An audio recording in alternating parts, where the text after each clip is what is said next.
Assalamualaikum warahmatullahi wabarakatuh and good morning. Also, welcome to our panel discussion.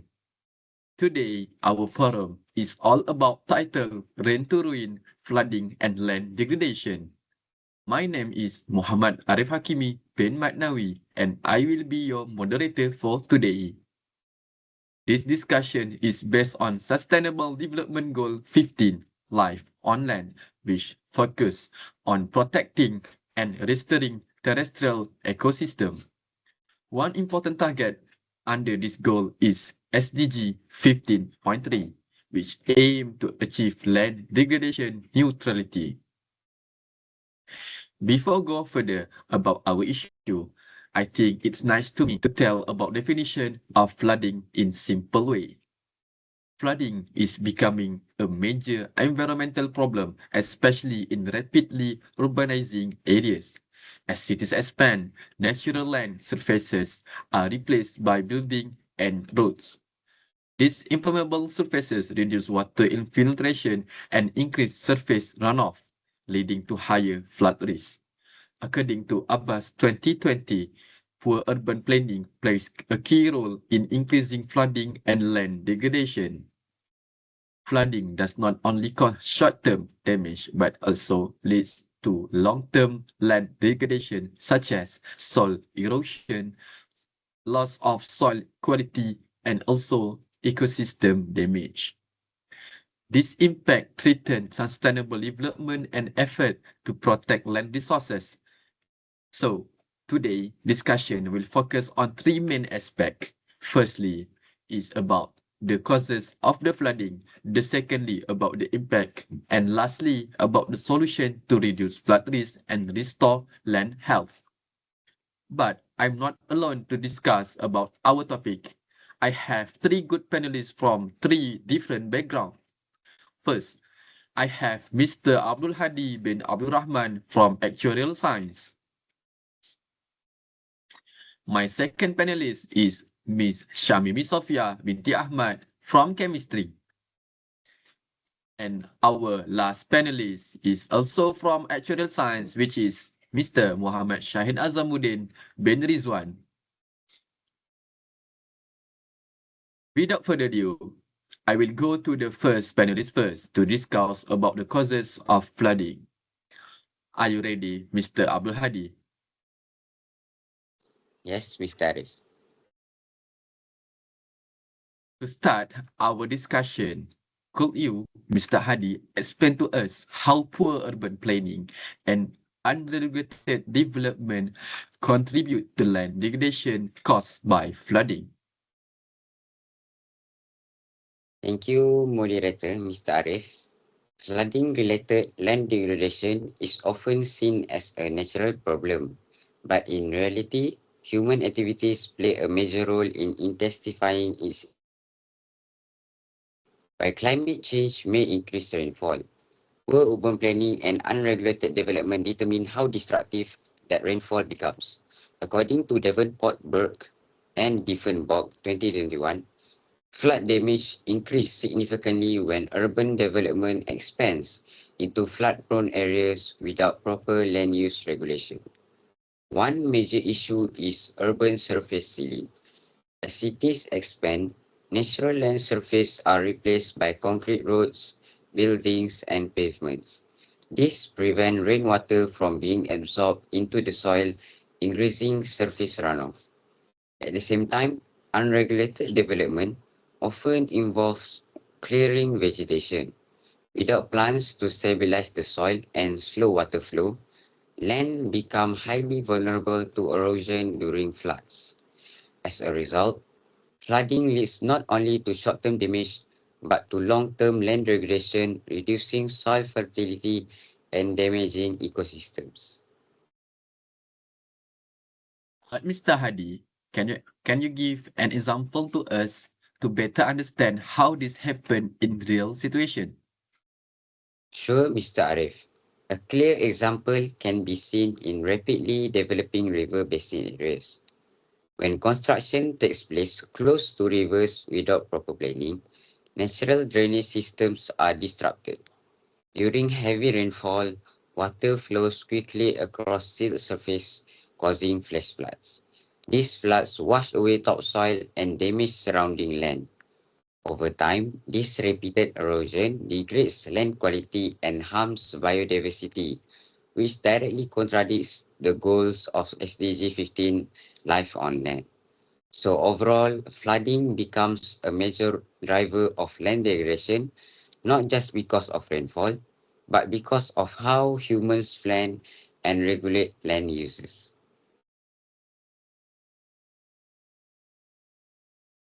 That example clearly show how poorly planned development near river basin disrupt natural drainage system.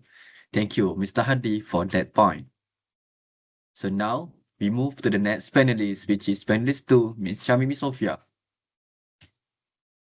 People usually focus on physical damage from floods, but can you explain to us how flood lead to soil erosion and what happened to the land afterward? Thank you for that question. When we talk about floods, most people focus on the immediate damage like house, car, and roads. But the deeper question is what will happen to the land after the flood is gone. Flooding is not just a short-term disaster. It slowly destroys the land through soil erosion, especially in urban areas. In cities, the land surface has changed a lot. We replaced soil and vegetation with concrete, roads, and buildings. Because of this, rainwater cannot soak into the ground properly. Instead, it moves very fast as surface runoff. During heavy rain, the fast-moving water has strong energy and it washes away the top layer of soil. This is where soil erosion begins.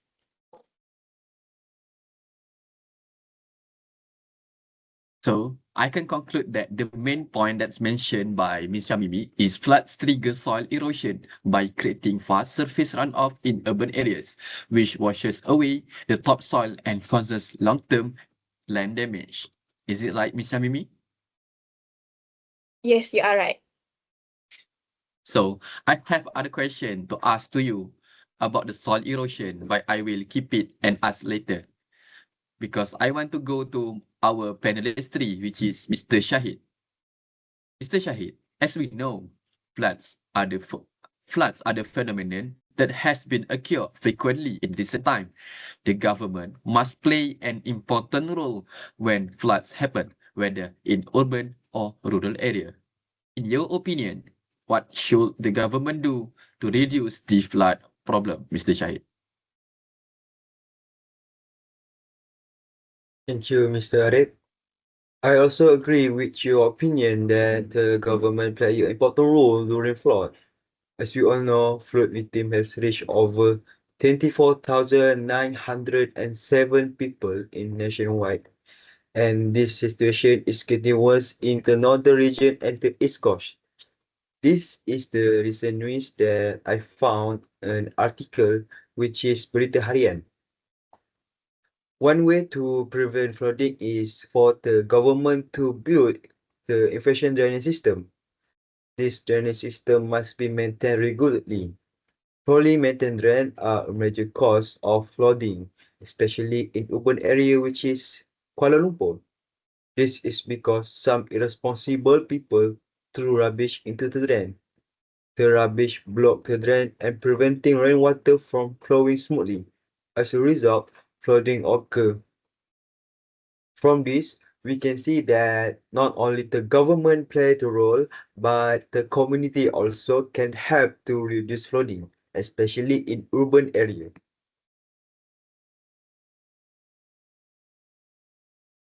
Thank you, panelist 3, for the answer. So now we move to the next session. After hearing the discussion on causes, impact, and also the solution, I will ask the panelist 1, Mr. Hadi. How do you think poor urban planning connect these three aspects that I mentioned before in flood-related land degradation, Mr. Hadi? Good question, Mr. Arif. I think poor urban planning is the common link between the causes, impacts, and solution we discussed. Unregulated development and land use planning failures increase surface ceiling and vegetation loss, which intensify flooding. These flooding issues directly lead to impacts such as increased surface runoff and soil erosion, resulting in long-term land degradation.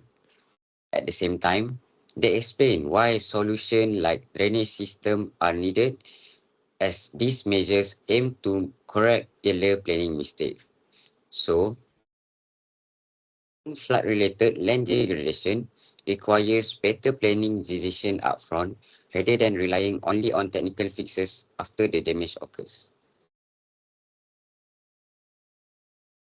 I'm sorry, panelist one, but I want to add something. Urbanization is not just about more building. It changed how water behave on land.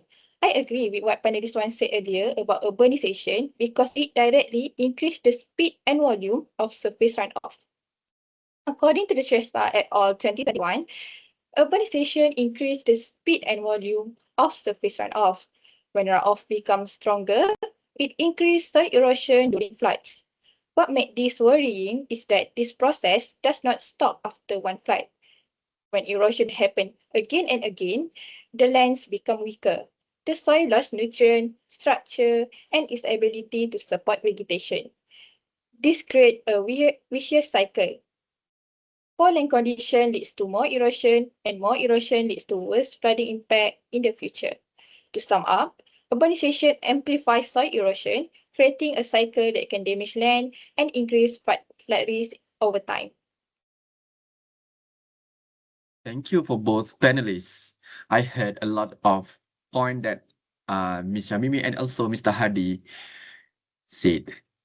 So I will continue to the panelist three, which is Mr. Shahid. Earlier, I heard that you mentioned the community also plays an important role when flooding occurs. Could you explain this more detail since, as we know, there are some parties who don't take this issue seriously? Thank you, Mr. Arif. The community also play an important role in dealing with the flood. Flooding is not only the responsibility of the government, but also the responsibility of the people. Unfortunately, some individuals do not take this issue seriously. For example, throwing rubbish into the drain and river can block the flow of water, causing flood to happen more easily, especially during heavy rain. Besides that, the community can help by keeping the surrounding clean, taking part in cleanup activity, which is gotong royong, and reporting block of drain system of the authorities. When people are more aware of the consequences of their action and work together, the impact of flooding can be reduced. Therefore, cooperation and awareness within the community are very important in preventing flood. Thank you, panelist 3, for the good answer. So now I would like to ask panelist 2 about their statement. Some people think concrete protect urban areas, but its soil erosion still a concern in cities, especially with urban expansion. What do you think, Ms. Shamimi Sofia? Thank you. Some people may think that urban areas are protected because they are covered with concrete, but research shows it more complex. According to Delhi et al. 2026, explained that while some urban surface may reduce erosion locally, urban expansion often push development into surrounding areas. These areas include agricultural land and steeper slope, which are more vulnerable to erosion during floods. So, in one area, erosion might decrease, but in another area, it becomes worse. This means urbanization does not eliminate soil erosion. It shifts the problem and sometimes increase it. When floods happen, water can be sent demand from the eroded areas into rivers, drains, and lowland zones, increasing flood severity and land degradation downstream. This shows the flooding is not just a water problem, it is also a land management problem.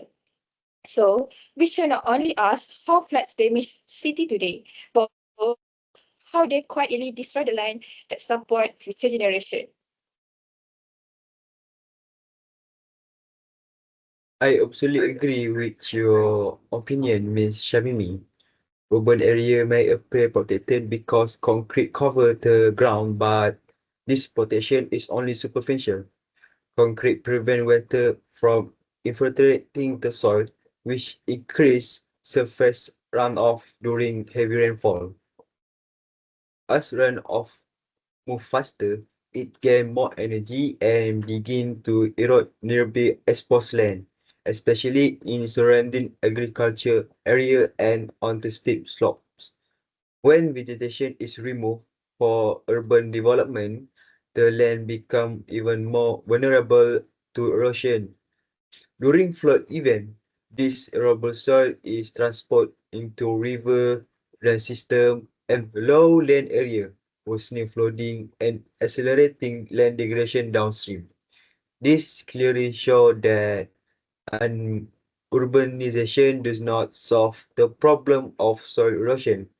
It redistribute and often insensitive in when land management is poorly planned. Thank you for the both panelists. From this discussion, it's clear that flood management is a shared responsibility. The government must build and maintain efficient drainage system, but the community also have the responsible to keeping drain and river clean, reporting issues, and also increasing awareness. We will end our discussion, but before that, can I have someone to conclude our discussion? Maybe I want to hear something from panelist one, Mr. Abdul Hadi. Sure, Mr. Arif. To conclude, today's discussion has shown us that flooding is not just a natural disaster. It is strongly influenced by human actions, especially poor urban planning. We learned that first, poor planning increased surface runoff and vegetation loss. Flooding causes soil erosion and long-term land degradation. Urbanization creates a cycle of repeated damage. Urban expansion shift erosion to vulnerable areas. And lastly, effective solutions require better planning, government action, and community awareness. If we want to protect our land and ecosystem in line with SDG 15 Life on Land, we must start making better land use decisions today, not after damage already occurred. That's all. Thank you, Mr. Hadi, for the conclusion. I think that's it from our forum. Before that, I want to thank to all panelists and everyone who listened the forum, especially our lecturer. That's all from us, Group 8. Assalamualaikum warahmatullahi wabarakatuh.